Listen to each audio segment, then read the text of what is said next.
लोकसभा चुनाव के नतीजों के बाद यूपी विधानसभा में बहुत कुछ बदलने वाला है। एक तरफ लोकसभा चुनाव के नतीजे खत्म हुए हैं, तो वहीं दूसरे चुनाव को लेकर के भी अब यूपी में सरगर्मियां बढ़ने लगी हैं।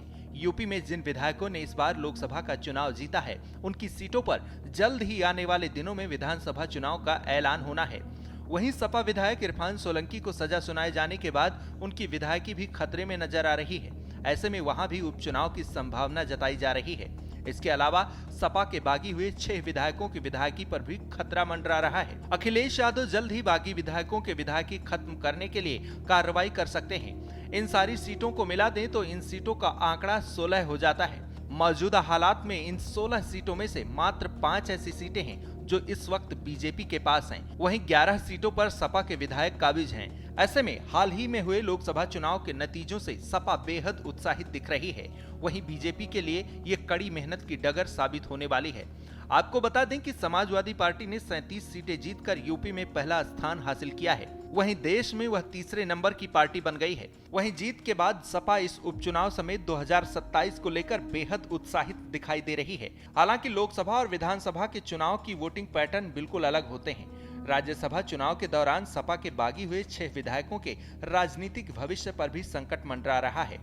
37 सीटें जीतने के बाद अखिलेश यादव बागी विधायकों की विधायकी खत्म करने के लिए विधानसभा अध्यक्ष को पत्र लिखकर गुहार लगा सकते हैं।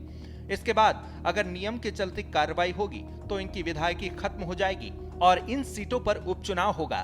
राज्यसभा के चुनाव में जिन विधायकों ने बीजेपी के पक्ष में वोटिंग की थी, वो विधायक हैं राकेश प्रताप सिंह, अभय सिंह, राकेश पांडे, मनोज पांडे, विनोद चतुर्वेदी और पूजा पाल। बहरहाल इस बार लोकसभा चुनाव के नतीजों से समाजवादी पार्टी गदगद है। 2022 के विधानसभा चुनाव में भी सपा ने बीएसपी से बेहतर प्रदर्शन किया था। 37 सीटों के साथ सपा का आत्मविश्वास 7वें आसमान पर है। वहीं बीजेपी आत्म मंथन के दौर से गुजर रही है। ऐसे में दोनों दलों की अगली टक्कर खाली हो रही विधानसभा सीटों के उपचुनाव में होगी और इनके नतीजे 2027 के अगले विधानसभा चुनाव का एजेंडा सेट करेंगे। ब्यूरो रिपोर्ट, श्रेष्ठ यूपी। यूपी की हर खबर देखने और उनसे अपडेट रहने के लिए हमारे चैनल श्रेष्ठ यूपी को सब्सक्राइब और लाइक करें। साथ ही बेल आइकन को दबाना ना भूलें, जिससे हमारे हर वीडियो की जानकारी आप तक पहुंचती रहे।